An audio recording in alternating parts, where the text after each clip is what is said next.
With sanctions forbidding any export of aircraft or their spare parts from the EU or the US to Russia, it was only a matter of time before airlines needed to cannibalize their own fleets to maintain operations. In an interesting new report, Russian flag carrier Aeroflot has begun stripping one of its brand new Airbus A350s for parts. As many as 4 industry sources told Reuters on Tuesday that Russian carriers have grounded and begun dismantling some aircraft to service others in order to keep the rest of their fleets airworthy. While there have been some speculations that this would happen at some stage, these are the first reports emerging that the process is taking place. One source said that at least one Sukhoi Superjet SSJ-100 and one Airbus A350, both belonging to Aeroflot, are currently being raided. The SSJ-100, while Russian-built, is still made up of foreign-produced parts. Planespotters.net currently lists 2 of Aeroflot's Airbus A350-900s as parked, as the Reuters source states that the A350 in question is almost brand new. The aircraft that fits the description is the jet registered Victor Papa Bravo Yankee Foxtrot. It was, somewhat ironically but also tragically, ferried from Toulouse to Moscow Sheremetyevo for delivery on February 24th, the same day Russia invaded Ukraine. The jet is named after Russian actress and director Galina Borisovna Volchek. The plane is now officially re-registered in Russia as Romeo Alpha 73156.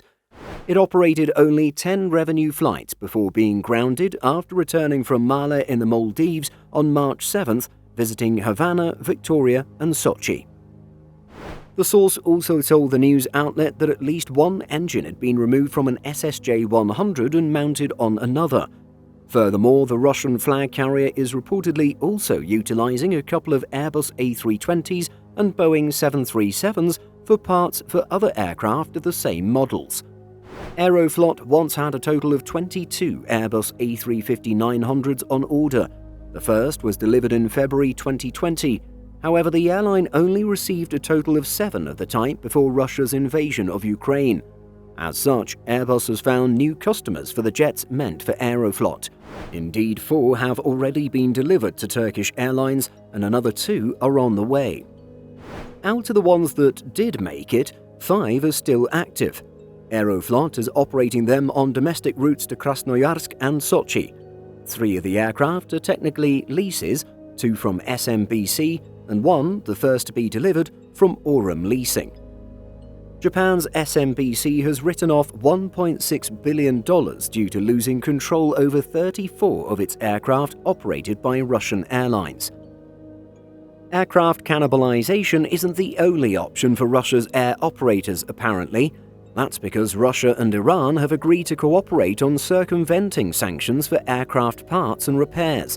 An Iranian news outlet reported on July 26th that the 2 countries had signed a cooperation agreement on parts and repairs while also increasing flights between the 2 countries. How long do you think Russian carriers can keep their current fleet airworthy given the sanctions? Leave a comment below and share your estimate of the situation. In addition to our daily YouTube videos, Simple Flying publishes over 150 articles every week. If you're looking for the latest aviation news and insights, visit simpleflying.com.